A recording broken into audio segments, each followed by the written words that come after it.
Hello. आवाज repeat हो रही है क्या? ओके।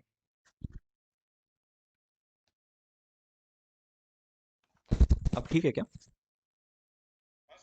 ओके। कैसे हो आप लोग?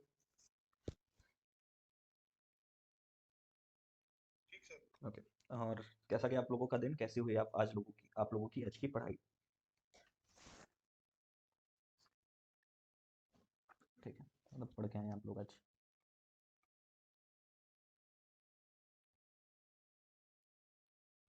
ठीक है। ठीक है। अभी ना कुछ ऐसा इश्यू चल रहा है कि अगर मैं माइक यूज़ करूँगा तो स्पीकर मेरे को थोड़ा देर के लिए ऑफ रखना पड़ेगा। तो आप लोग क्या करना कि हैंड रेज़ और कर लेना, फिर हम अनम्यूट कर देंगे, ठीक है? हाँ जी, प्रिया बताओ।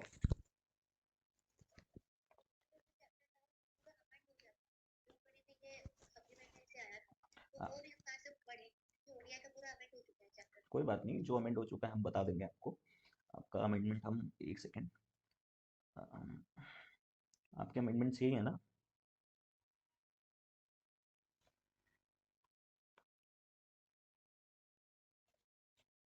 ये आपका सप्लीमेंट था कुछ?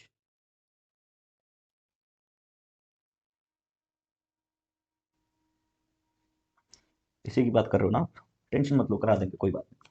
Supplement covers amendment development from August 21 to November 22। तो जितना भी अमेंडमेंट्स वगैरह है सब डिस्कस कर लेंगे, मत परेशान हो, ठीक है? और किसी का कोई डाउट भाई?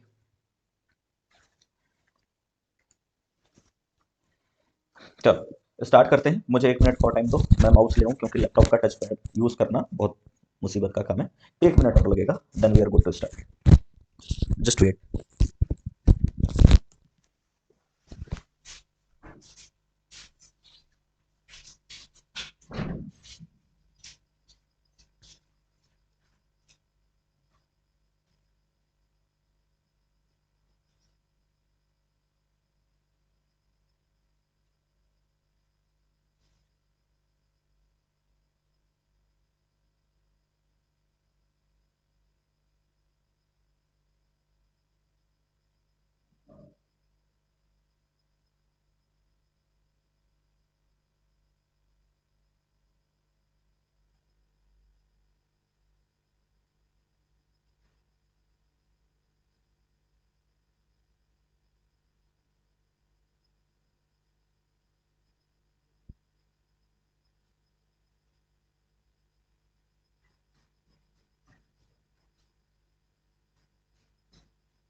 ठीक है भाई लोग, हम आ गए हैं, स्टार्ट करते हैं। ओडीआई से स्टार्ट करना है, ठीक है?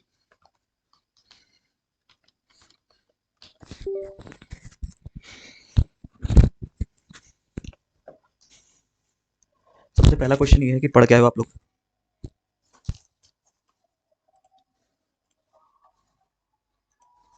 सबसे पहला क्वेश्चन, पढ़ के आए हो आप लोग?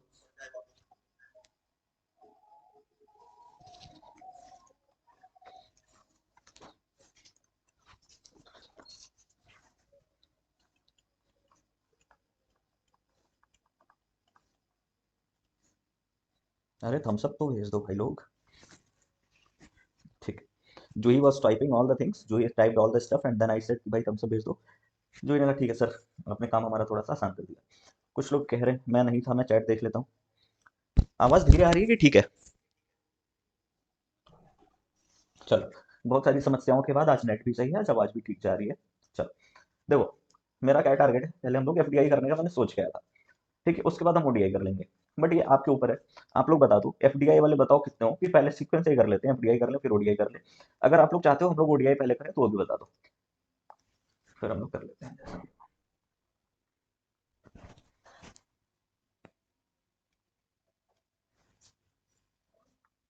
ठीक है, हम लोग ओडीआई से शुरू करेंगे आज। ठीक है। तो सबसे पहला क्वेश्चन क्या आता है कि ओडीआई क्या होता है? तो कितने लोगों को पता है कि ओडीआई क्या होता है? हाँ जी जी, अनम्यूट करिए और ओडीआई बताइए क्या होता है।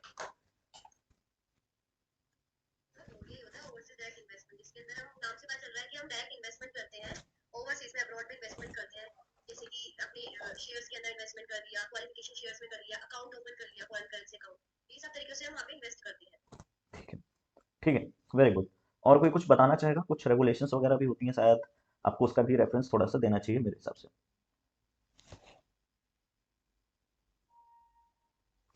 अनम्यूट करिए, कोई कौन कर रहा है? संकेत,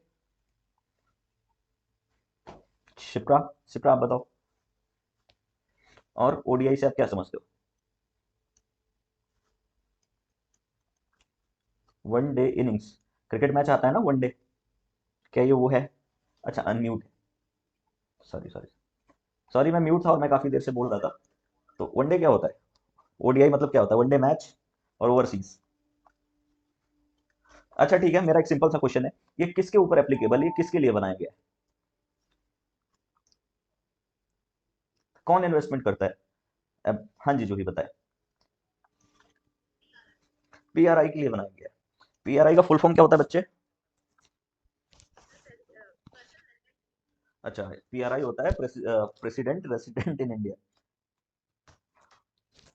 person resident in India, correct.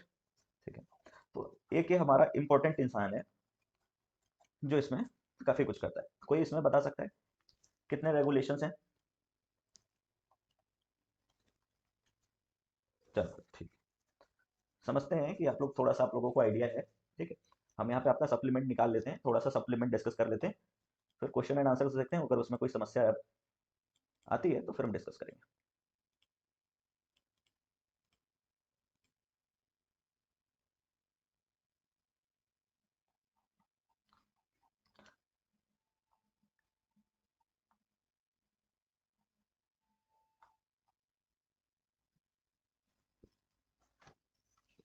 बिल्कुल सर, बिल्कुल। ऑन है सर।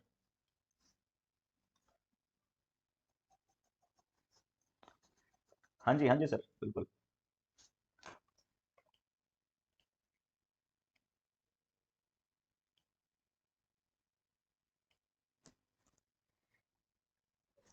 यहाँ पे ना आपको 2022 दिखेगा। इसका क्या?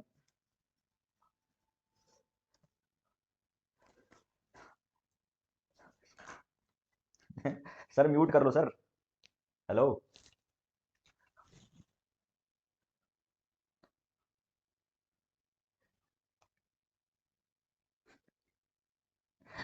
हेलो सर,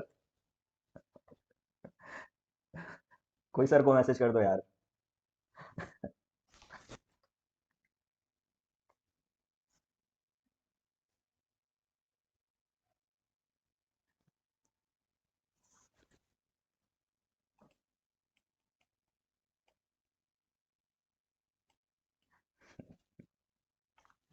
सर म्यूट कर लो,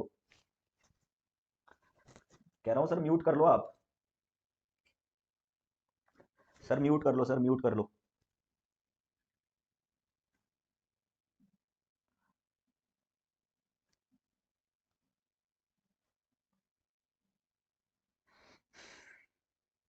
आई होप आप लोगों ने सुना जो सर ने बताया है। आई होप आप लोगों ने भी सुन लिया सर ने जो बताया, कौन सा चैप्टर कहाँ से करना है। ठीक है, चलो देखो, ये क्या है ना, इधर ये रेगुल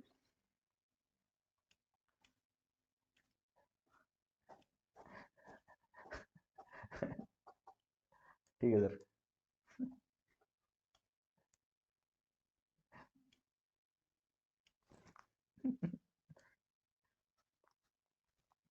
ठीक, तो ये 2022 में काफी ग्रॉस अमेंडमेंट्स आएंगे, सब कुछ चेंज हुआ है। अगर इसका रीजन देखें ना, क्योंकि अब देखो, अगर इंडिया में कोई पैसे आते हैं, अब बाहर से इंडिया में पैसे आ रहे हैं, वी वेलकम, बट हमारे इंडिया से पैसे बाहर जा रहे हैं, बाहर इन्वेस्ट कर रहे हैं, तो देयर मस्ट बी रेगुलेशंस।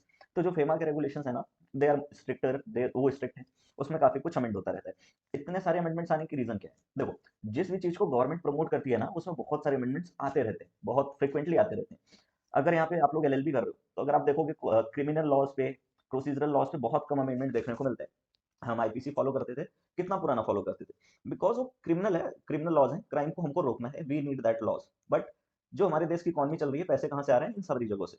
तो इस पे गवर्नमेंट की प्रॉपर नजर रहती है। ठीक है, तो बहुत सारे अमेंडमेंट्स देखने को मिलते हैं। सबसे पहले आप लोग अपनी कॉपी के स्टार्टिंग में ये 3 रेगुलेशंस और डायरेक्शंस के नाम लिख लो, क्योंकि हमको बाद में काम आने वाले हैं। जैसे ही हो जाए हम सब भेज देना।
ठीक है, देखो रेगुलेशन नोटिफाइड बाय आरबीआई, इन्होंने नोटिफाई किया है। ये ओल्डर प्रोविजंस थे, जैसे transfer of issue of foreign security and acquisition and transfer of immovable property outside India. तो जो पुराने क्वेश्चंस वगैरह देखेंगे ना, उसमें काफी कुछ ये इसमें रेगुलेशंस आपको लिखने रहते थे। अब आपको सिर्फ एक ये रेगुलेशन याद रखना है, ठीक है। अच्छा, ये डेफिनेशन कितने लोगों को आती है, बिना देखे कितने लोग लिख पाएंगे? Write down the definition of ODI, come on. जिसको नहीं आता है थम्स डाउन कर दे अभी, जिसको आता है वो लिख के थम्स अप कर दे। चलो ठीक है। जैसे अभी ना जूही ने बताया था कि ओडीआई का मीनिंग क्या होता है, तो उन्होंने बताया कि सिक्योरिटीज में इन्वेस्ट करना, प्रॉपर्टीज में इन्वेस्ट करना। तो इसको आप क्या कर लो, इसको एक बार लिख लो, ओवरसीज डायरेक्ट इन्वेस्टमेंट का मतलब क्या है, ठीक है। स्क्रीनशॉट ले लो, बाद में लिख लेना अगर टाइम बचाना चाहते हो तो, ठीक है। मैं एक्सप्लेन थोड़ा सा मैं हाईलाइट कर देता हूँ, ठीक है। Acquisition of any unlisted equity capital और सब्सक्रिप्शन, या तो आप उसको क्या करो, एक्वायर करो या सब्सक्राइब करो as part of MOA of a foreign entity. आपने फॉरेन एंटिटी की कोई कंपनी है, उसको आपने क्या किया है, प्रमोट किया है। उसको प्रमोट करने के लिए आपको एमओए को सब्सक्राइब करने के लिए जो भी सिक्योरिटीज आपको खरीदना पड़ा उसकी वजह से। इन्वेस्टमेंट इन 10% और more of paid up equity capital of a listed foreign entity, याद रखना। इन्वेस्टमेंट विद कंट्रोल, अब कंट्रोल क्या होता है, 10% आपके पास कंट्रोल आ जाना चाहिए, ठीक है। इधर ये फर्दर है, इसका भी एक स्क्रीनशॉट ले लो। कंट्रोल क्या होता है, right to appoint majority of directors और टू कंट्रोल द मैनेजमेंट और पॉलिसी डिसीजन। अगर आपके पास ऐसी पावर्स है कि आप डायरेक्टर्स को, मेजोरिटी ऑफ डायरेक्टर्स को अपॉइंट कर पा रहे हो, या कंपनी की मैनेजमेंट को, डिसीजन मेकिंग पॉलिसी को क्या कर पा रहे हो, कंट्रोल कर पा रहे हो, और 10% तक का है, तो भी आप क्या माने जाओगे? हाँ, ओडिए एक मैसेज आया, एक से, ठीक है। चलो इसको एक बार पढ़ लेना, स्क्रीनशॉट ले लो। अब overseas investment means financial commitment and overseas portfolio investment by a person resident in India. अब हमारे पास ओडीआई के साथ साथ एक और डेफिनेशन आ गई जिसका नाम है ओपीआई, ठीक है। इसको अपनी कॉपी में लिख लो, ओपीआई क्या होता है, स्क्रीनशॉट मैं आप लोगों को बोल दूंगा लेने के लिए जहां पे भी ओपीआई आएगा, ठीक है। इस अब इसका ना एक इसका भी स्क्रीनशॉट ले लो, ठीक। चलो अब देखो इंडियन एंटिटी क्या होता है, ये पता है आप लोगों को? देखो ये बेसिक है, जब तक कुछ चीजें क्लियर नहीं होंगी ना हम लोग आगे नहीं बढ़ सकते।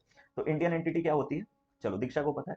A company defined under companies act 2013, a body corporate incorporated by any law for the time being in force, LLP under LLP act 2008, partnership firm, ये वर्ड इंपॉर्टेंट है, रजिस्टर्ड होना चाहिए अंडर पार्टनरशिप एक्ट 1932।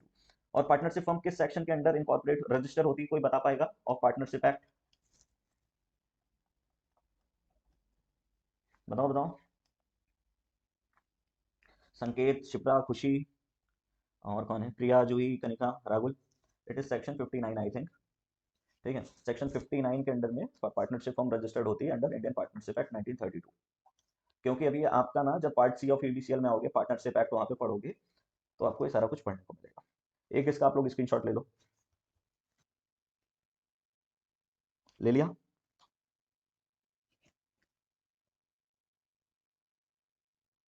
ठीक है। अब देखो आपका ना क्वेश्चन कहां से बन सकता है, either they can ask what do you mean by और हु इज ओपीआई, एक ये क्वेश्चन बन सकता है। आपसे इंडियन एंटिटी भी पूछा जा सकता है, आपसे ओवरसीज इन्वेस्टमेंट और फाइनेंशियल कमिटमेंट भी पूछ सकता है, और ये भी पूछा जा सकता है, ठीक है। उसके बाद मेरे को क्या रेलेवेंट लगता है कि प्रोसीजर क्या होता है, आप अगर कोई भी ओवरसीज इन्वेस्टमेंट करने जा रहे हो, ये क्वेश्चन है, इसका आंसर हम लोग लिख के देखेंगे, वहां से हम लोग इसको क्या करेंगे, कंफर्म करेंगे, ठीक है। अप्रूवल फ्रॉम सेंट्रल गवर्नमेंट, ये भी इंपॉर्टेंट है, ये भी आप लोगों को पता होना चाहिए इस चैप्टर में। अप्रूवल फ्रॉम रिजर्व बैंक, ये भी दो क्वेश्चंस बन सकते हैं एक ही में। In what scenarios approval of central government is required and in what scenarios approval of reserve bank is required. ठीक है, अगर एक्सीडिंग $1 बिलियन है तो आपको क्या लगेगा, अभी इसको देख लेते हैं हम लोग जो भी लिखा है। एनओसी फ्रॉम, ये भी एक इंपॉर्टेंट है। ये ना जो ये आपका जो सप्लीमेंट आया इसको मैं आपको भेज दूंगा, अगर आप स्क्रीनशॉट नहीं भी ले रहे हो तो भी कोई दिक्कत नहीं है, बस हम देख रहे हैं कि हमारा एम्बिट कहाँ तक है। ठीक है, और एक ये भी इंपॉर्टेंट क्वेश्चन है, obligation of person resident in India, opening of a foreign currency account abroad by India. ठीक है, this one is also important, whole chapter is important but this one is too. ठीक है, चलो अब question answer पे आते हैं। Trust और सोसाइटी, अब जितना है ना हम लोग उससे डिस्कस कर लेंगे क्वेश्चन आंसर मोड। ठीक, चलो पहला क्वेश्चन रीड करो आप लोग। Sorry, this is FDI.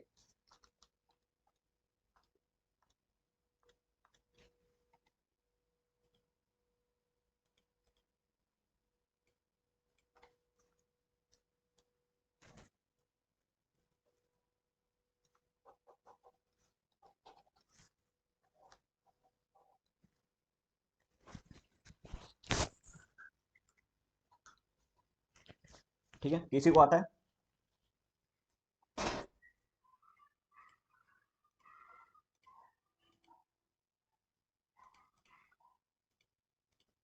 ठीक है संकेत, कोई बात नहीं।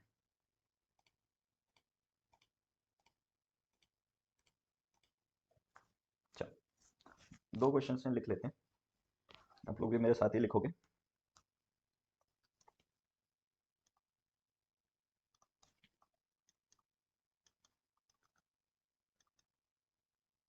सबके cameras on and copy books आप लोग निकाल लो।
हो गया।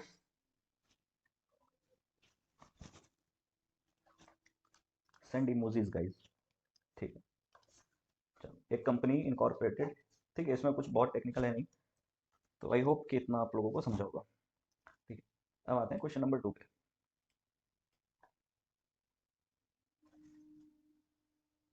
चलो, क्वेश्चन नंबर 2 बाद में देखते हैं। सबसे पहले क्वेश्चन नंबर 3 आप लोग रीड करो।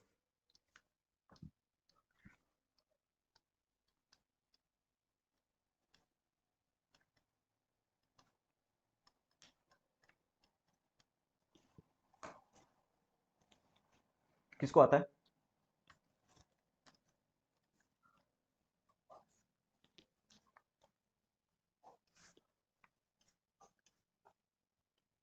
किसको आता है भाई, हैंड रेस करो। एनीवन? नहीं आता है तो फिर वो भी बताओ। वो थम्स डाउन वाला। चलो, जूही को नहीं आता है। जूही, आपको तो ये पता है ना कि पर्सन रेसिडेंट इन इंडिया के ही लिए लॉ बना हुआ है। ठीक है, खुशी का नहीं आया, संकेत को नहीं आता, मतलब किसी का रिप्लाई नहीं आ रहा है। हाँ या ना तो रिप्लाई करो। दीक्षा को नहीं आता है। गौरी, आपको आता है?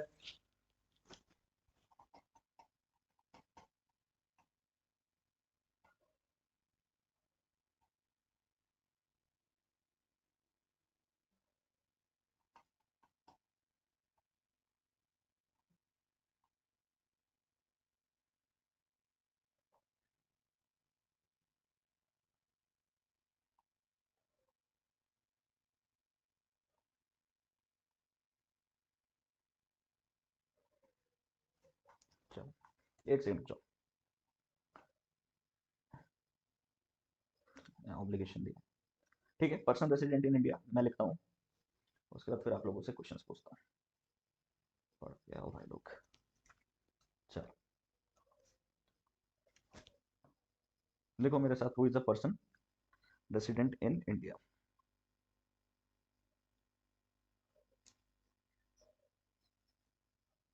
आई थिंक नो, इसमें अलग है। बट बताओ, टैक्स वाली बताओ आप।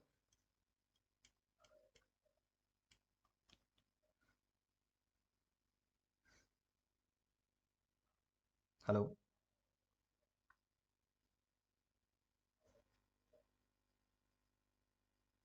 बताओ भाई। अच्छा, टैक्स वाली डेफिनेशन किसको पता है?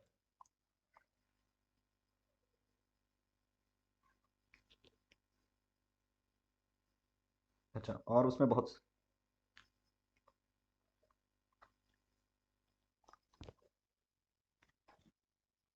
मतलब 182 डेज रहना चाहिए। ठीक है, चलो देख के लिख लेते हैं कि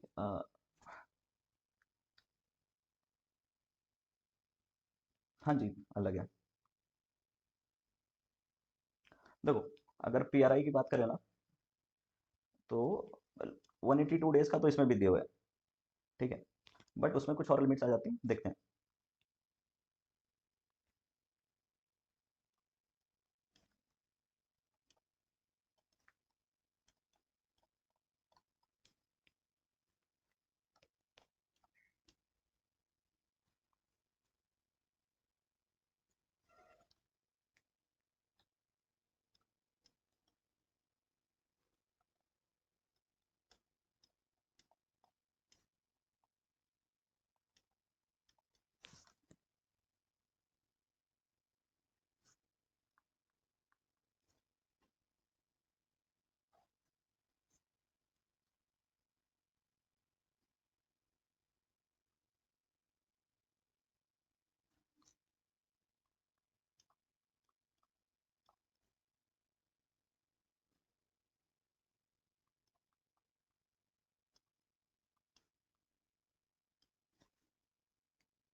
ठीक है। तो अब हम देख सकते हैं कि अगर देखो सिंपल क्या लिखा है, 182 डेज होना चाहिए, और उसके बाद अगर कोई पर्सन आया है आइदर फॉर एम्प्लॉयमेंट और कैरिंग ऑन बिजनेस और वोकेशन, तो उसको भी हम क्या मान लेंगे, पर्सन रेसिडेंट इन इंडिया। अगर वो एफडीआई वगैरह करता है तो उसके ऊपर ओडीआई के रेगुलेशंस वगैरह लगेंगे। ठीक है, अब हम एक बार ये देख लेते हैं कि हमारा क्वेश्चन का सेकंड पार्ट क्या है।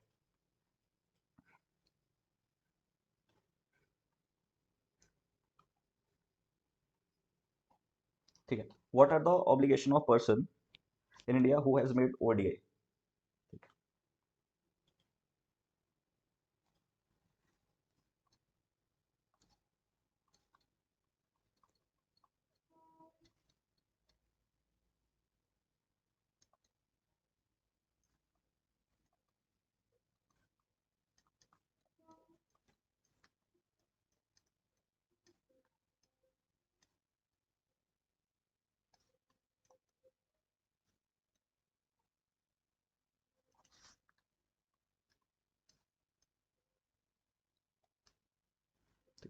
किसी को ऑब्लिगेशंस पता है, अनम्यूट करें।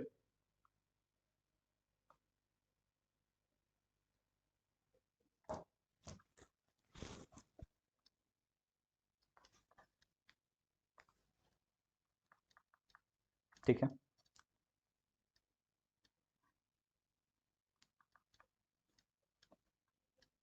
ठीक है, और कुछ, anything you want to add. अच्छा, ठीक है, हम लोग ऑब्लिगेशंस देख लेते हैं।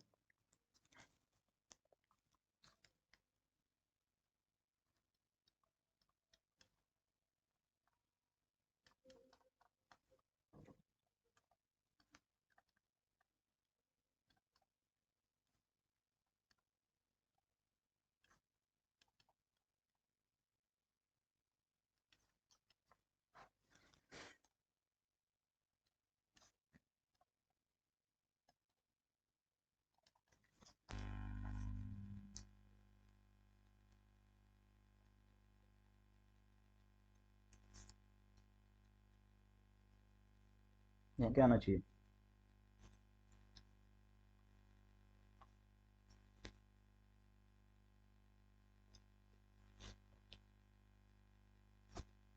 संकेत 2014 की जगह क्या आना चाहिए, अभी लिखाया था भाई स्टार्टिंग में। चल, ठीक है, ठीक है, चैट में।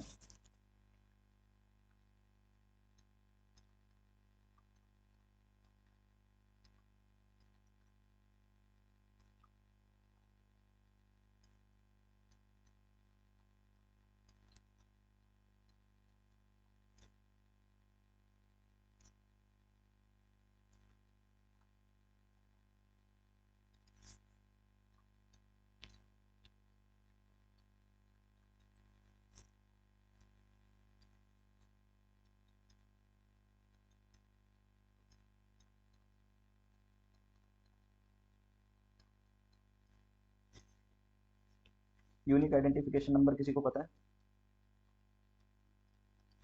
कि फेमा के अंदर यूनिक आइडेंटिफिकेशन नंबर क्या होता है, एनीवन। चल, ठीक, हाँ जी, आपको पता है।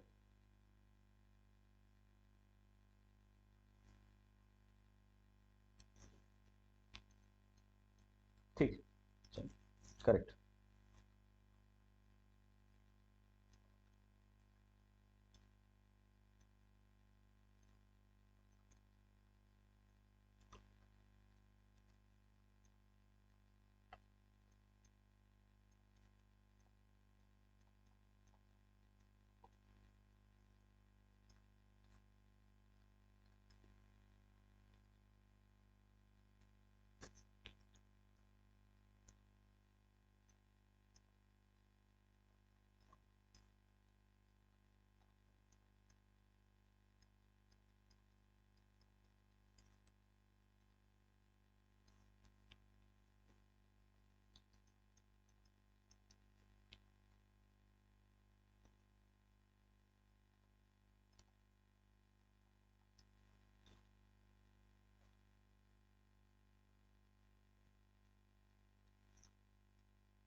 ठीक है। दूसरे उसकी ऑब्लिगेशन क्या है?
ठीक है।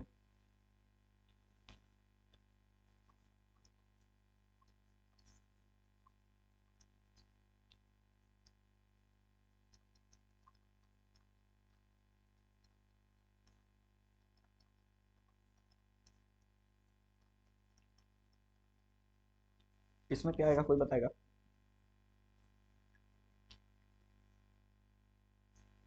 इसमें क्या लिखना चाहिए हम लोगों को?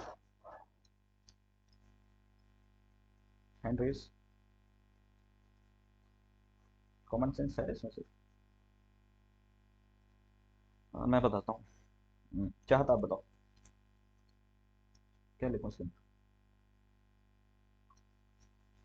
मतलब ये हम लिख रहे हैं ना, ऑब्लिगेशंस ऑफ पीआईओ। ठीक है, तो उसकी ऑब्लिगेशन है, तो उसको यूनिक आइडेंटिफिकेशन नंबर लेना चाहिए जिस फॉरेन एंटिटी के बिहार, मतलब जिस फॉरेन एंटिटी में वो इन्वेस्टमेंट कर रहा है। उसको सारे relevant documents and evidences submit करने हैं ऑथराइज्ड डीलर बैंक को। अब वो ट्रांजेक्शन विथ एडी बैंक क्या है ये? क्या ये है कि वो जितने भी ट्रांजेक्शन करेगा वो सिर्फ ऑथराइज्ड डीलर बैंक से करेगा और किसी और बैंक के पास उसको जाने की जरूरत नहीं है? ये होना चाहिए। चलो लिखते हैं। इसमें लिमिट नहीं है बच्चे, इसमें ये है ना कि आप जो भी ट्रांजेक्शन करोगे ऑथराइज डीलर बैंक से ही करोगे। विदाउट बिना ऑथराइज डीलर बैंक के आप कोई भी ओवरसीज डायरेक्ट इन्वेस्टमेंट नहीं करोगे।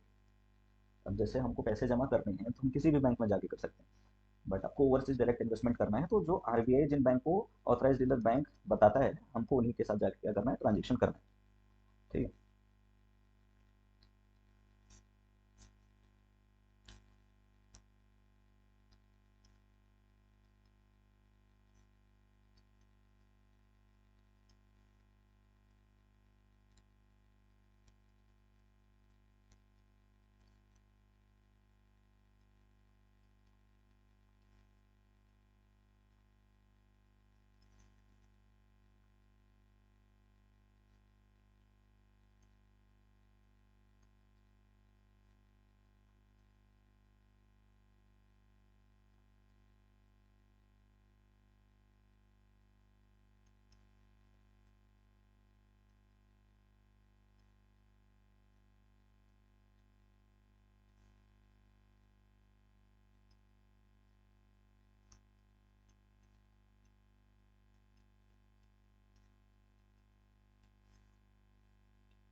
एक छोटा सा क्वेश्चन यहाँ पे आ रहा है, आईएफएससी कोड पता है आप लोगों को?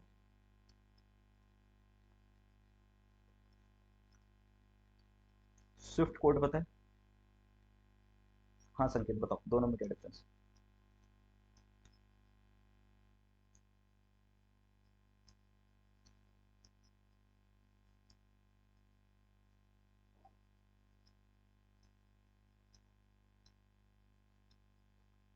होता क्या है ना, जब आप अपना बैंक अकाउंट लिखते हो तो आपको एक आईएफएससी कोड मिलता है, जैसे पंजाब नेशनल बैंक का ऐसा कुछ रहता है। ठीक है। इसी टाइप के जो फॉरेन बैंक्स होते हैं ना, उनका स्विफ्ट कोड यूज होता है ट्रांजेक्शन को करने के लिए, और आप इंडिया में करते हो तो आईएफएससी कोड आपको यूज करना रहता है। ठीक। अब मैं कुछ पॉइंट्स दिखा रहा हूँ, आप लोग देख के लिख लो उसको। ठीक है।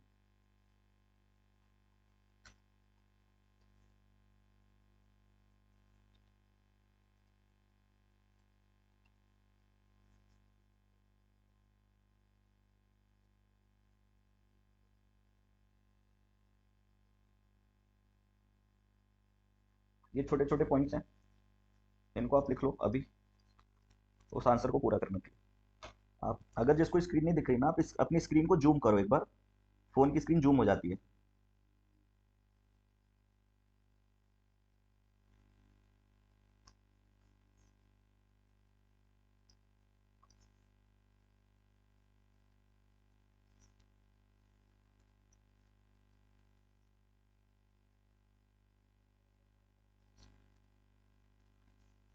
आई थिंक इसमें से सारे पॉइंट्स हमने लिख लिए। ठीक है। चलो, इसमें से सारा कुछ लिखा है, मेरे को लगा कुछ नया होगा इसमें, बट ठीक है, एक दो पॉइंट और लिख लेते हैं हम लोग। ठीक है।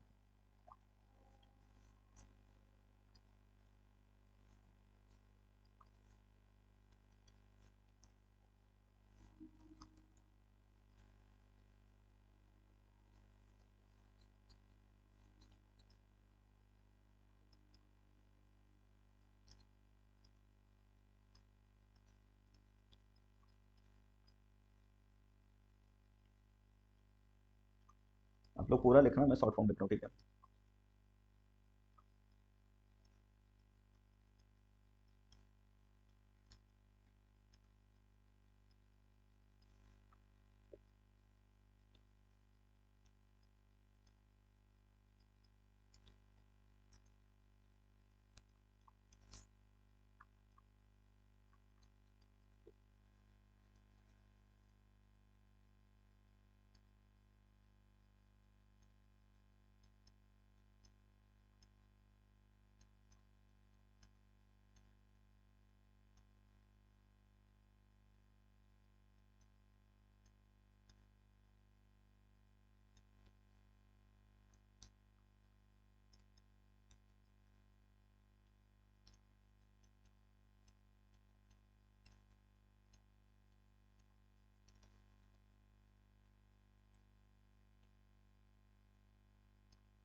हो गया?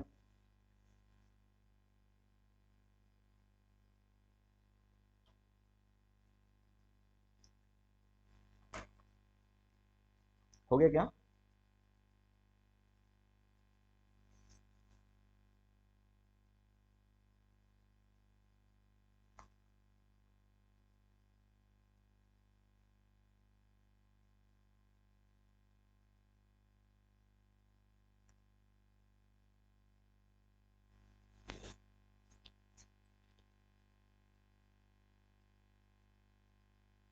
एक सेकंड गाइस, एक मेरा फोन डिस्कनेक्ट हो गया।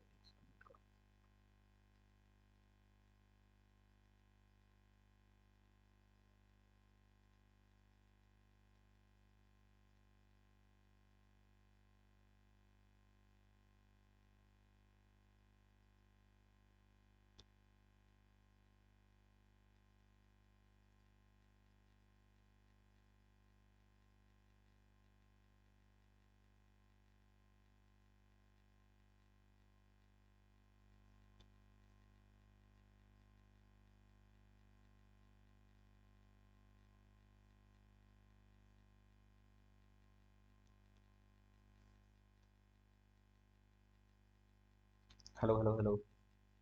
ओके, आवाज आ रही है ना?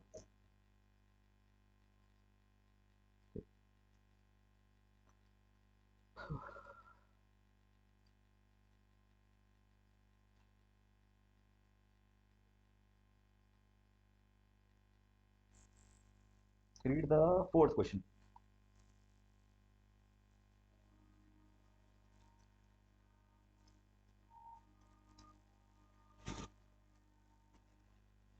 ये किसी को आता है?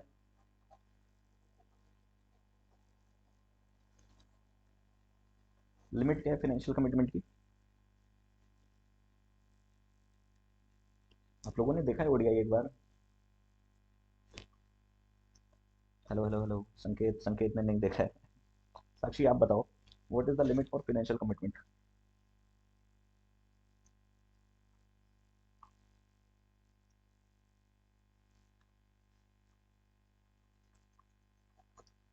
ऐसे काम नहीं चलेगा बच्चे, पूरा बताना पड़ेगा, ठीक है? 50%? अच्छा, ठीक है, देख ले। ठीक है, ये लास्ट करा रहा हूँ, इसके बाद एफडीआई पे मूव करेंगे।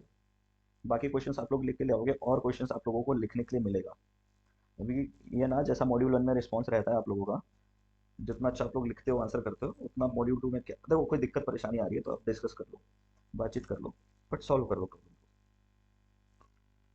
ठीक है?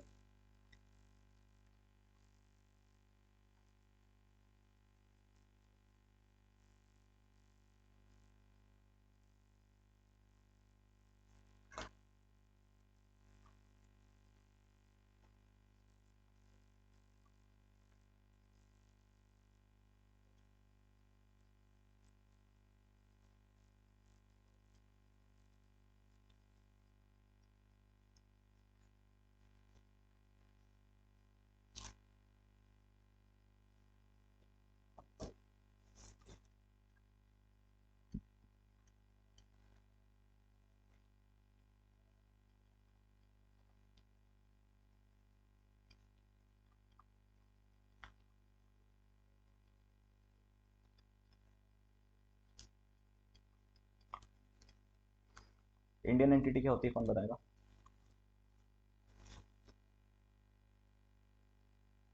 जो, ये आप नहीं बताओगे? प्रिया आप बताओ।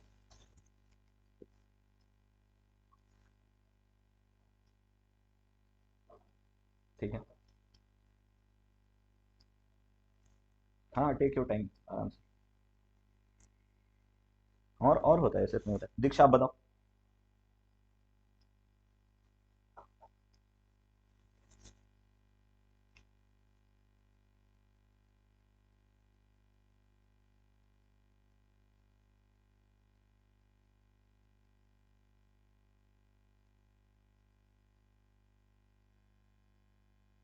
ठीक, जो पार्टनरशिप एक्ट है वो 1932 है, और एलएलपी एक्ट 2008 है।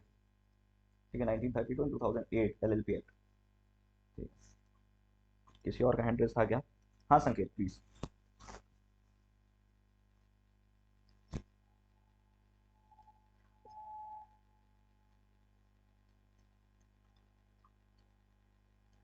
ठीक है ठीक, करेक्ट करेक्ट। चलो, क्या मैनर है, किस मैनर में इन्वेस्टमेंट होती है? चलो,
इतना लिख लिया।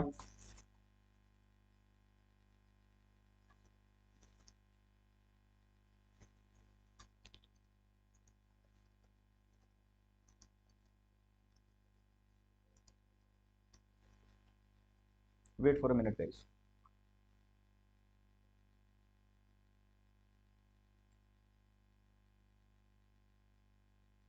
ठीक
1 मिनट 1 मिनट।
वेट ना, इसमें शेड्यूल नहीं है, I was searching for the schedule.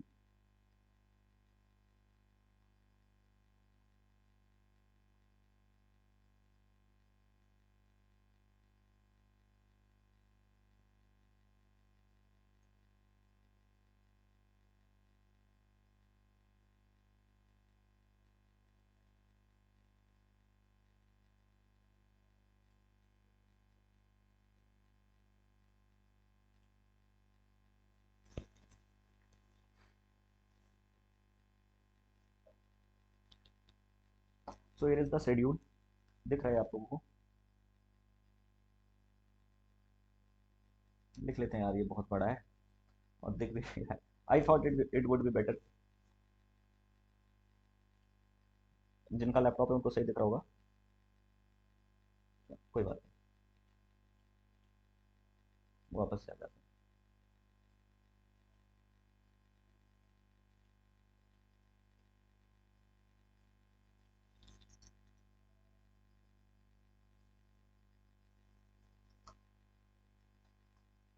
Sorry for the inconvenience.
इतना लिख लिया सबने?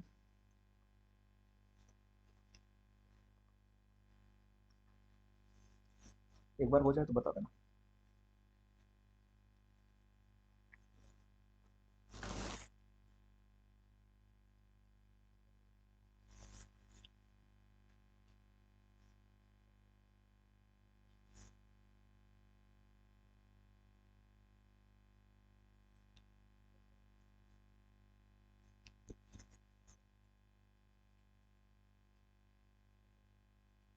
ठीक है, चलो और लोगों को लिखें।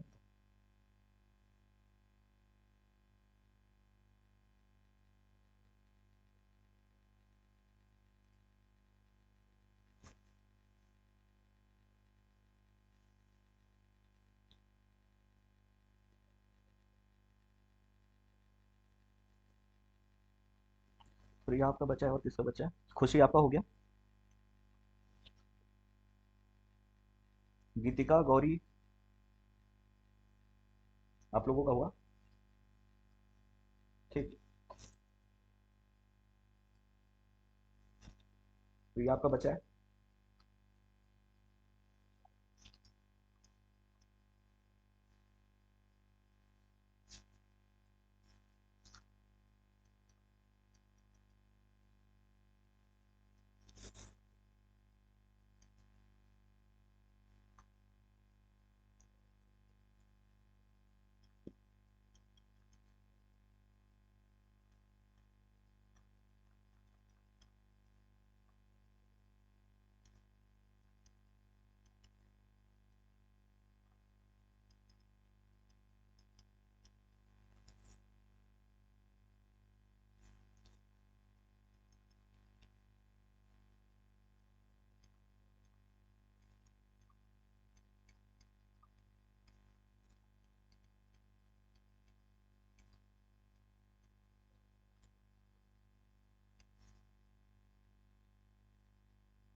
हो गया।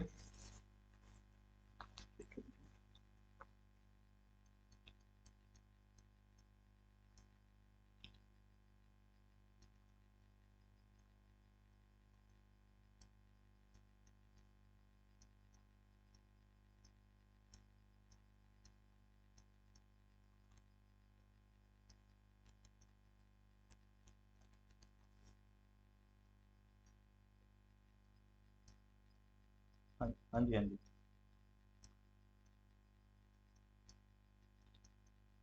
सर अभी दो क्वेश्चंस और हैं सर। दो दो।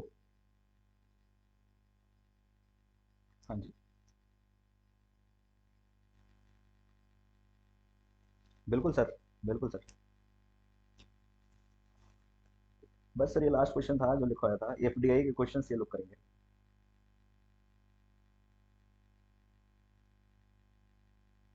अभी मेरे सामने ही करेंगे सर। ये हो जाएगा तो आप लोग मुझे बता देना।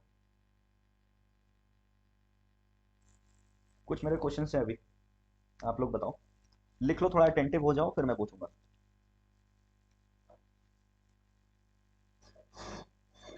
सर मैं भी पानी पी लेता हूँ, 1 मिनट से।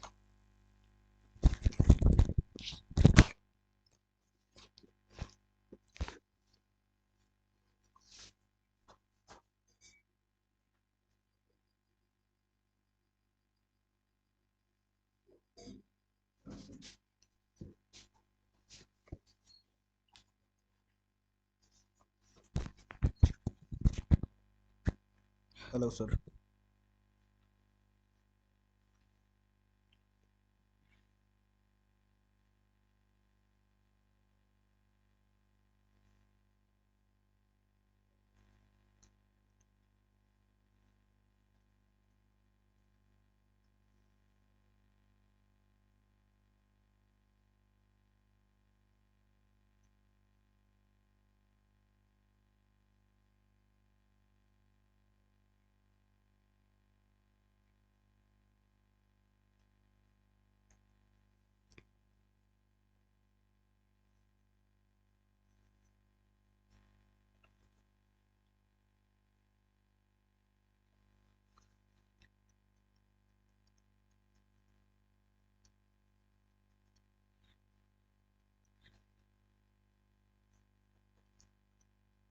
इस रूल में क्या लिखा हुआ है?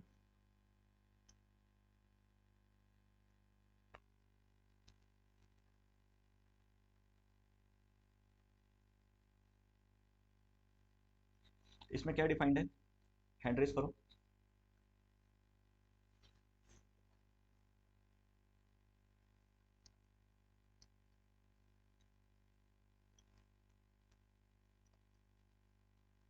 हाँ जी जो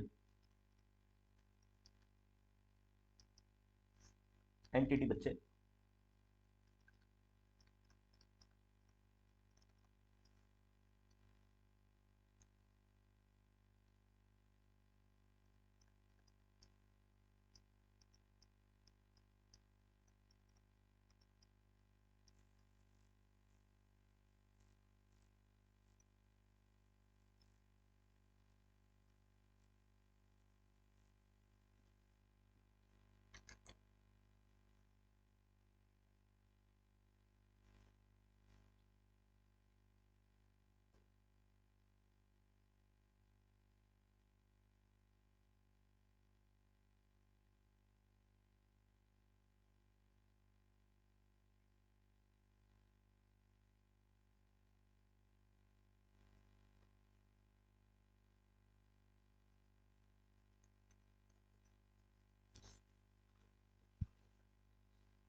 ठीक है, बताओ भैया।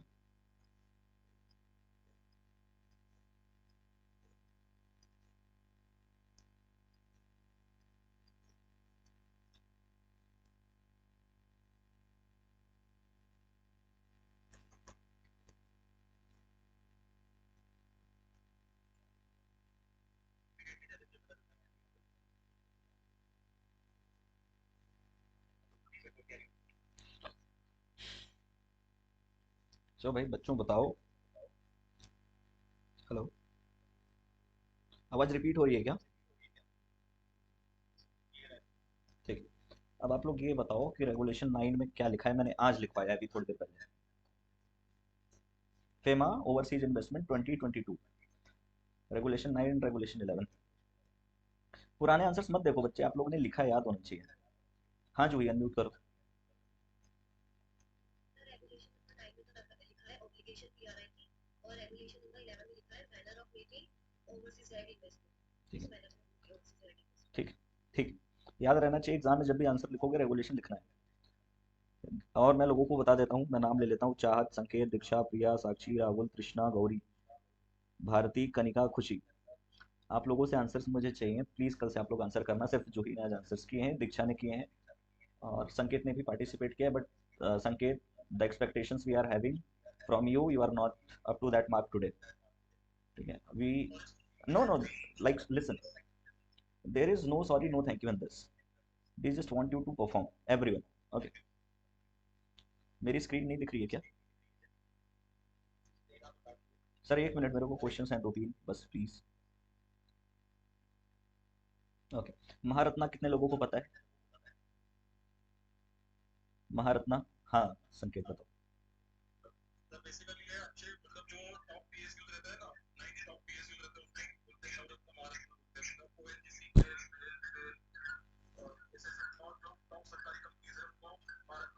ठीक।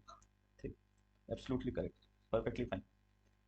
देखो मैंने कुछ लिख रखा है इधर, कुछ डेफिनेशंस लिख रखे हैं ना, तो आपको क्या करना है, सारे डेफिनेशंस को आप लोग लिख के ले आना मेरे पास, ठीक है? एक से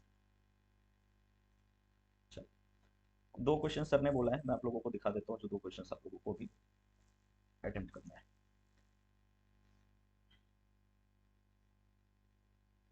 आप लोग क्वेश्चन 3 अभी लिखो। आवाज नहीं आ रही, ये स्क्रीनशॉट लो क्वेश्चन नंबर 3 का। And question number 4, under what condition FDI in LLP is permitted. ये दो क्वेश्चन अभी आप लोग लिख के दो, 20 मिनट आपको मिल रहे हैं, अभी साहिल सर कुछ डिस्कस करना चाहते हैं, उसके बाद आप लोग लिख के दो क्वेश्चंस जब भेजोगे तभी मीटिंग एंड होगी। गलत सही जो, जब तक जो लिख के नहीं भेजेगा यहाँ से लीव नहीं करेगा, मैं यहाँ बैठा रहूंगा सुबह 5 बजे तक, आप भी बैठे रहोगे। तो अभी साहिल सर अपनी स्क्रीन ला रहे हैं, वो कुछ डिस्कस करना चाहते हैं, स्क्रीन शॉट ले लो, मैं दिखा दूंगा दोबारा question number 3 and question number 4।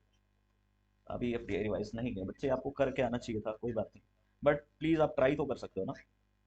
ठीक है सर, आप अपनी स्क्रीन ला लो, अभी स्क्रीन शॉट ले लिया मैंने।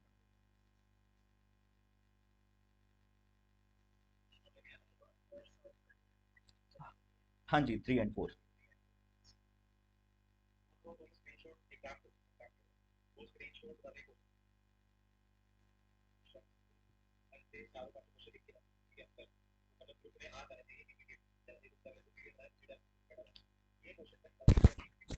सर ये सर ये क्वेश्चन तो मेरे उसमें भी है, जो मैंने इनको प्रैक्टिस के लिए मैं लेके आया था। ये क्वेश्चन गाइस हम लोग करने वाले थे, हमारे में था, तो इट इज़ बेटर कि आप लोग खुद से लिख के देखो। ठीक है, होमवर्क में तो मिलता ही वो, इससे अच्छा आप यहीं पे कर लो।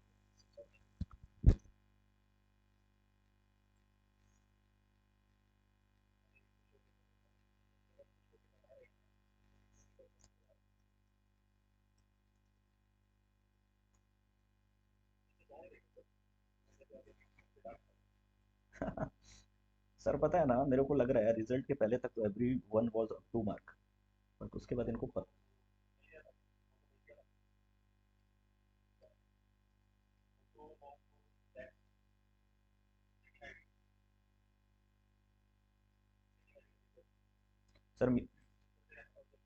सर म्यूट कर लो सर। सर म्यूट नहीं है sir.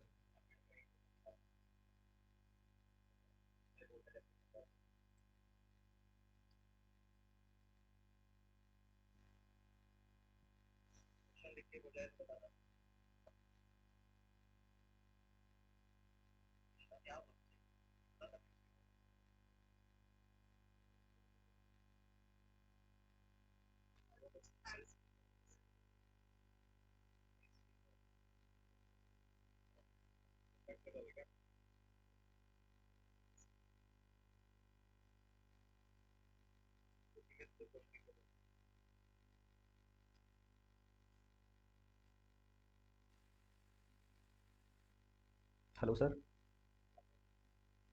Yes sir. Okay. Actually ना ओबीएस में जो आउटपुट ऑडियो थी वो नहीं कवर हो रही थी, अब वो होने लगी। अरे सर, मेरी तो आ रही है सर, मेरी रिकॉर्डिंग ऐसे हो रही है, बच्चों की नहीं। आपकी हो गई है? आपने मीटिंग ऑफ कर दिया है ना? नहीं सर, मेरा तो प्रॉपरली हुआ है। मीटिंग में रिकॉर्डिंग ऑफ कर दूं या अभी चलने दूं एंड तक? ऑफ? अभी चलने दो, एक बारी 5 मिनट्स के लिए और चलेंगे। Okay sir. जी। गिव थम्स अप, क्वेश्चन लिख के हो गया? आंसर अभी नहीं लिखा, गिव मी थम्स अप।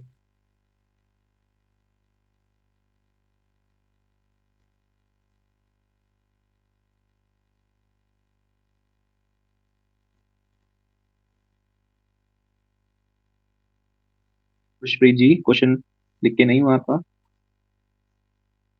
हो गया।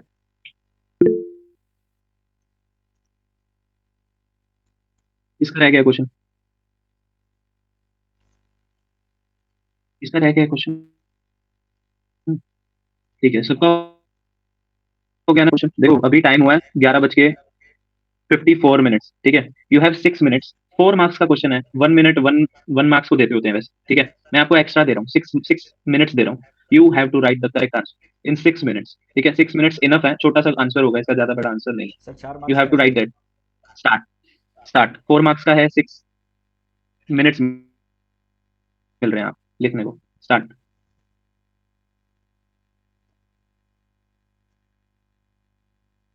स्क्रीन पे कोई नहीं देखेगा, सिर्फ अपना आंसर लिखो।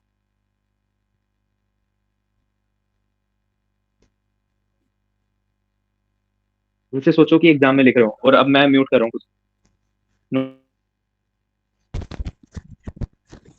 जैसे आंसर हो जाए अपना हैंड रेज कर लेना।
फोर्थ और फिफ्थ क्वेश्चंस भी करने हैं। ये हो गया वाले? जो पहले वाला क्वेश्चन था वो हो गया है, ये भी करना है ये दोनों। हाँ ये वाला करो अब, ये वाले दो भी करने हैं।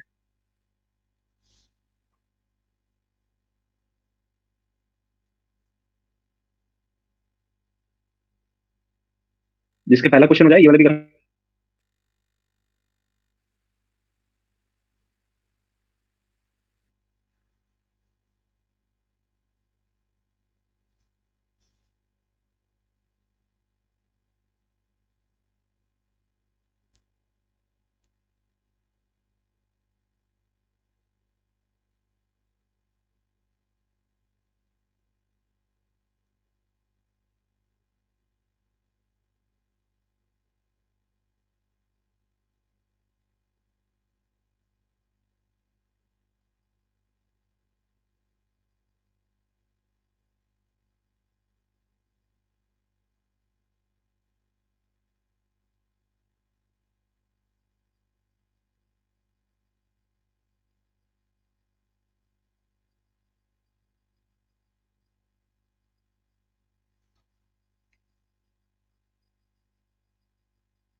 जिसका जिसका होते जाए ना प्लीज अपडेट करते जाना and send it to the group. Hand raise कर लेना, हैंड रेस।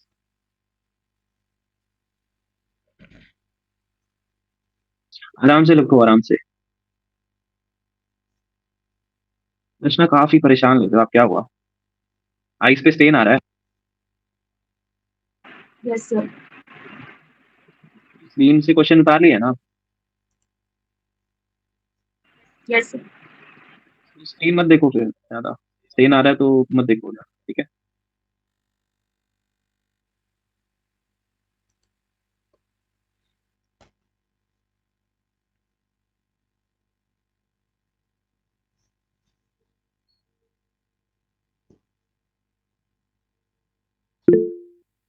कोई बात नहीं,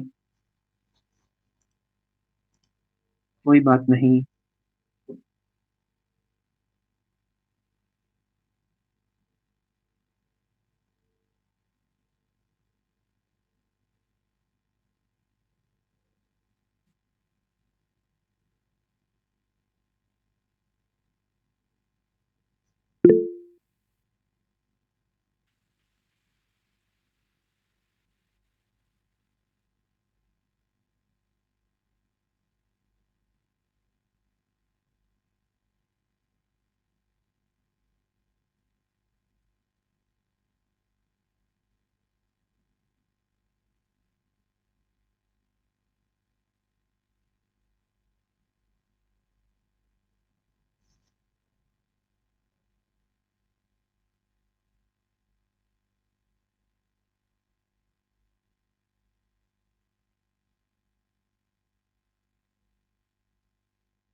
सर हो गया, एक क्वेश्चन आया नहीं बस।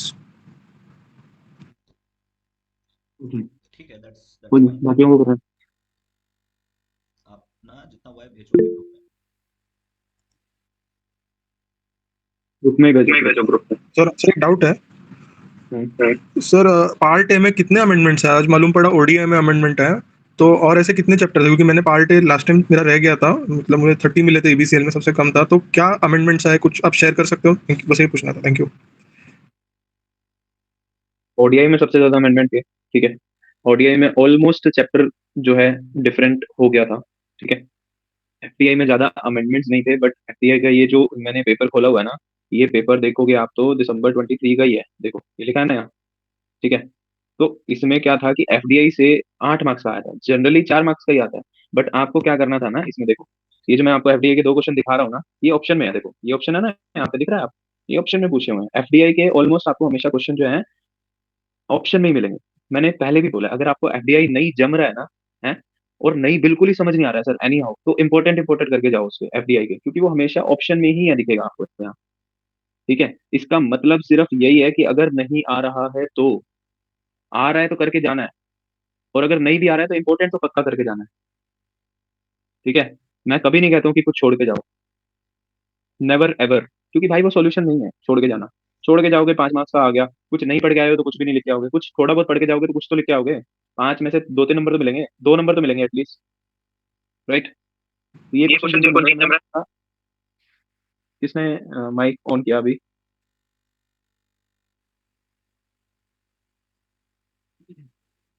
मुझे मेरी ही आवाज आ रही थी, किसने माइक ऑन किया था? जिसने भी किया था ऑफ रखो अगली बार।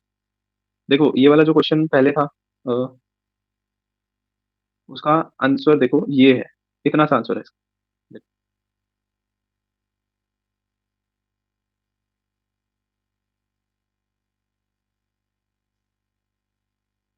आंसर और ये वाला आंसर मैच करो, बहुत इजी है, बहुत इजी आंसर है ये। सर पूछ लिया जाए। बोलो।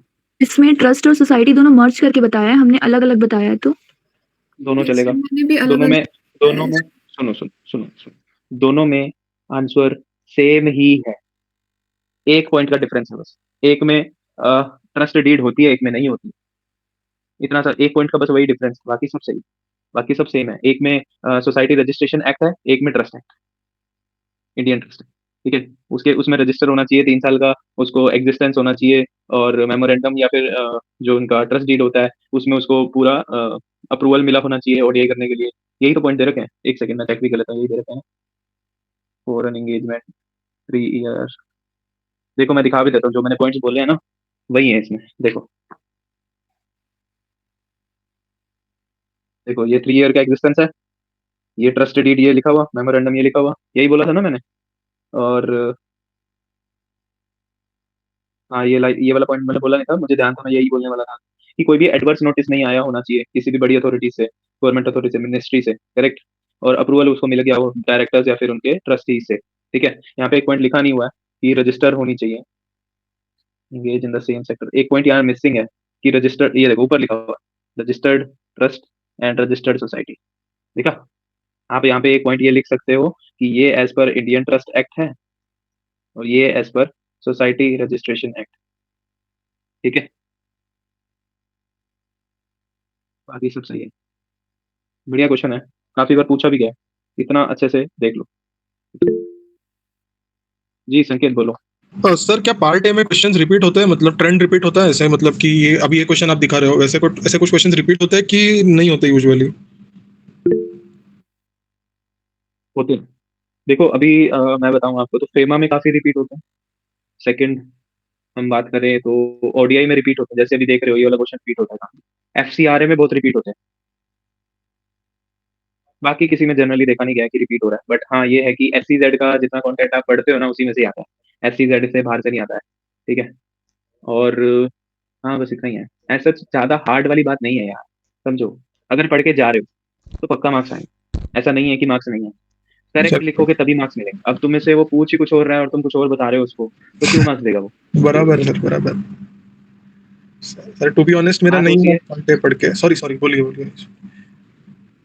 बात सिर्फ इतनी है कि तुम अच्छे से पढ़ोगे ना तो क्वेश्चन को समझ पाओगे कि पूछा क्या है। सर, देख मैं उसका आंसर दिखा देता हूँ जो आपको नहीं बन रहा था, स्क्रीनशॉट ले लेना और घर पे बैठ के एक बार देख के लिखना, फिर 5 मिनट उसको पढ़ना, ठीक है। फिर जहां से देख के लिख रहे थे उसको बंद करो और फिर खुद से लिखना, ठीक है, पक्का हो जाएगा।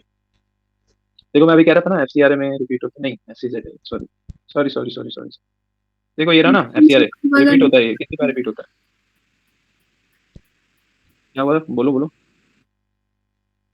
तो गाइडलाइंस अभी अब था ना वो दूसरा वाला क्वेश्चन कि उसमें गाइडलाइंस बताने थे पेंशन सेक्टर का एफडीआई में, तो उसका मुझे बस परसेंटेज और गाइडलाइंस नहीं आती थी, तो वो मैंने वही क्वेश्चन नहीं आता था मुझे, वही पूछ। परसेंटेज आपसे नहीं एक्सपेक्ट करेगा वो।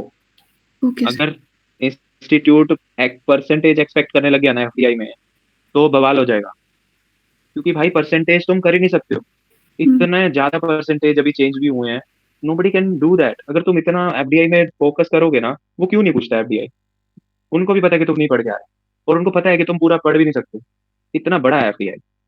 मैं ये नहीं कह रहा हूँ कि पढ़ना नहीं है, मैं ये कह रहा हूँ कि रेलेवेंट चीज पढ़ो जिसपे क्वेश्चन बन सकता है। तुमसे परसेंटेज नहीं एक्सपेक्ट करेगा, वो कर भी रहा है तो ऑप्शन में देगा, वैसे तो नहीं करेगा। देखो अभी आप इसमें परसेंटेज कह रहे थे, इसमें कहाँ परसेंटेज लिखा है उन्होंने, उसमें से इसमें लिखा क्या? है ना कि स्टेट द गाइडलाइंस और of FDI in pension sector along with entry route and percentage of equity FDI under FDI regulatory policy. That's why मैं कह रही थी कि इसमें परसेंटेज दिया है तो वो मेंशन नहीं हुआ है बस। हाँ कहाँ है परसेंटेज, इसमें पूछा है तो कहाँ है इसमें? उन्होंने भी नहीं आंसर वही है, मेंशन। यस। एक ये दिया है परसेंटेज, ये भी इसलिए पूछा है क्योंकि ये रीसेट अमेंडमेंट था, ओके सर। और ऑप्शन में ही पूछेगा एफडीआई, समझो इस बात को। मैं अभी आपको 4 पेपर खोल के दिखा सकता हूँ जिसमें ऑप्शन में दिया हुआ है। कभी भी फर्स्ट क्वेश्चन में आपसे, फर्स्ट क्वेश्चन मैंडेटरी क्वेश्चन होता है, कभी एफडीआई नहीं पूछा होगा, कभी नहीं पूछेगा। देखो फर्स्ट क्वेश्चन में, अभी मैंने नहीं देखा है, ठीक है, मैंने नहीं देखा फर्स्ट क्वेश्चन क्या है, हमेशा आपको फर्स्ट क्वेश्चन में इन एक्ट से ही पूछेगा। देखो मैंने अभी क्वेश्चन नहीं देखा, आपके सामने है, मैंने 1 सेकंड देखा था, मैं अभी पेन से कर रहा था, मैंने क्वेश्चन नहीं देखा, ठीक है। ये मैं आपके सामने एक्ट लिख रहा हूँ, ज्यादा से ज्यादा ऐसी है, इन 5 एक्ट में से ही क्वेश्चन आएगा फर्स्ट में। आप चेक कर लेते हैं, पहला पहला क्वेश्चन हमेशा आरबीआई से आएगा या मैक्स टू मैक्स एफसीआरए में से आएगा। सेकंड क्वेश्चन एनबीएफसी, ये हो गया, ये हो गया। Third question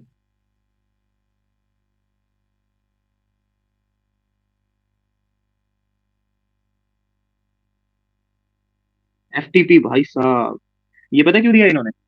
most most important चीज समझने वाली यहाँ पे ये है कि पिछले 7-8 अटेम्प्ट में से एफटीपी सिर्फ ऑप्शन में आ रहा था, सिर्फ ऑप्शन में। और बच्चे हमेशा छोड़ के जाते हैं एफडीआई और एफटीपी। मैंने इस बार का पेपर देखा ही नहीं था कि क्या पेपर आ रहा है, ठीक है। तो एफटीपी इन्होंने इसलिए पूछा हुआ है क्योंकि भाई तुम नहीं पढ़ के आए, उसे पता है। अगर तुम फर्स्ट क्वेश्चन में ऐसा कोई क्वेश्चन देख लो जो तुम्हें नहीं आता है, तुम्हारे आगे वाले क्वेश्चन पक्का खराब जाएंगे।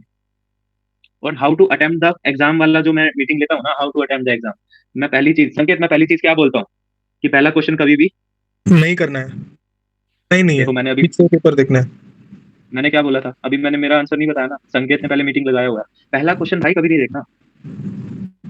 पहले क्वेश्चन में अगर तुमने ये देख लिया, तुम नेक्स्ट क्वेश्चन 10 मिनट बाद पढ़ोगे, और वो भी घबरा के, समझे? क्योंकि ये मैंडेटरी क्वेश्चन है, ये करना ही पड़ेगा, ऑप्शन नहीं है ना इसमें। समझ रहे हो नहीं समझ रहे हो? फर्स्ट क्वेश्चन हमेशा वो लोग टफ देते हैं, कोई भी सब्जेक्ट का हो, ये सब। टफ नहीं होता है, सुनो, टफ नहीं होता है, पहली बार पढ़ के नहीं समझ आएगा, ऐसा होता है, टफ नहीं होगा। आप कंपनी लॉ का पेपर उठाओगे ना, आपको पहला पेपर इतना गंदा मिलेगा, आपको ऐसा लगेगा कि सर मेरा तो पेपर गया कंपनी लॉ का, नहीं हो पाएगा। और पहला क्वेश्चन ना पढ़ के तुम अगर पार्ट बी पे शिफ्ट हो जाओ या फिर नेक्स्ट क्वेश्चन पे शिफ्ट हो जाओ, तो आपको फर्स्ट क्वेश्चन से इजी क्वेश्चन मिलेगा। ये कर लोगे, ये कर लोगे, ये कर लोगे, ये कर लोगे, पूरा पेपर कराओगे, उसके बाद आके अगर तुम ये वाले क्वेश्चन पे इन्वेस्ट करोगे अपना टाइम, तो तुम्हें ये भी जमेंगे, तो ये भी बनेंगे। क्योंकि इसमें तुम ये वाले क्वेश्चन वो होते हैं जिसपे टाइम इन्वेस्ट करना, मतलब ये एक बार पढ़ के नहीं समझ आएगा, इसको 3 बार पढ़ना पड़ेगा क्वेश्चन को, फिर आंसर समझ आएगा इसका क्या लिखा, ठीक है। अब सपोज करो, देखो मैंने यहाँ पहला क्वेश्चन पढ़ा, दूसरा पढ़ा, तीसरा पढ़ा, ये नहीं समझ आया सर, ये क्या पूछ लिया। अब तुम इसे क्या करोगे, अटेम्प्ट करके तो आओगे, क्योंकि मैं तुम्हें इतना पंप करके तो भेजूंगा कि भाई कुछ भी छोड़ के नहीं आना। तो इसके नाम से क्या समझ आ रहा है वो तो तुम डिफाइन करके ही आओ। 5 में से 2 से 3 मार्क्स तो तुम्हें मिलेंगे ही मिलेंगे इसमें, नहीं आते हुए भी। कैसे अटेम्प्ट करना है वो मैं बताऊँ, अभी गेम पड़ी है। देखो ये 5 एक्ट लिखे थे, ये 5 एक्ट में से ये एक्सेप्शन निकल गया, ठीक है। अभी मैं तुम्हें दूसरा पेपर खोल के दिखाता हूँ, यही 5 एक्ट वहां मिलेंगे। खोले,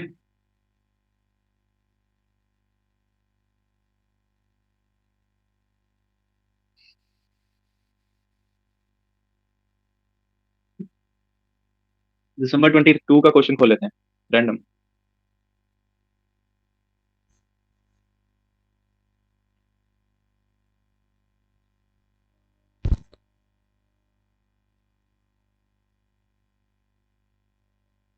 देखो क्या बोला था, पहला क्वेश्चन हमेशा आरबीआई से आएगा, आरबीआई पहला क्वेश्चन, ठीक है। दूसरा क्वेश्चन एफसीआरए, तीसरा क्वेश्चन भी एफसीआरए, चौथा question document submitted to the person FEMA में से।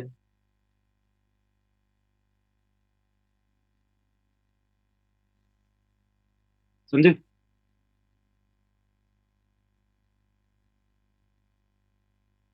एक सेकंड, ये दिसंबर 22 की बात हो गई, ठीक है। एक लास्ट पेपर और खोल लेते हैं, जून 22।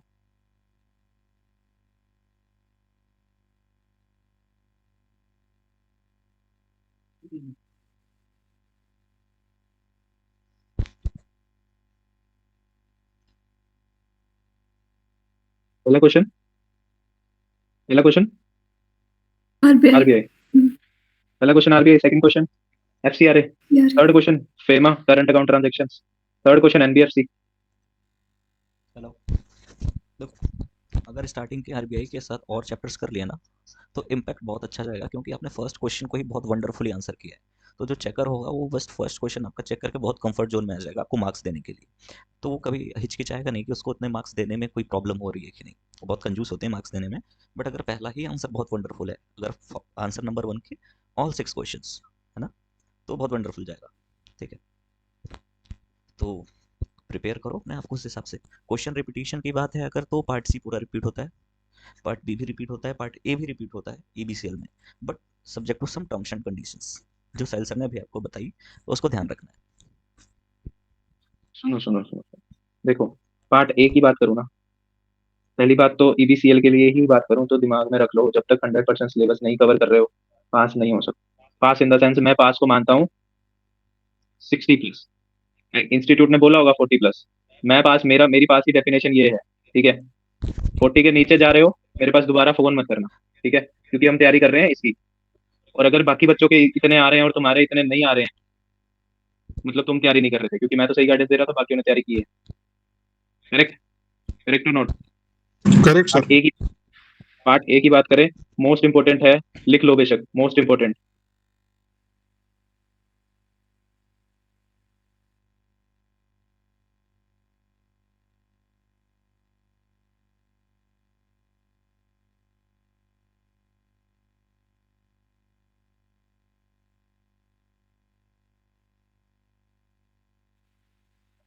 Hello sir. हेलो। जी सर। हाँ सर। सर सेशन कंक्लूड करते हैं। मैं इनको क्वेश्चन एंड आंसर्स फेमा के दे देता हूँ, आप लोग उसको पढ़ो, आप लोग उसको लिखो, ठीक है। सर अभी इंपॉर्टेंट बता रहे हैं, ध्यान से देख लो। और मेरी बात याद कर लो, जैसे ही हर संडे को टाइम मिले, अप फ्रंट जितना हो सके जल्दी आप लोग पार्ट बी यानी कि companies act, sorry, competition act कर लो।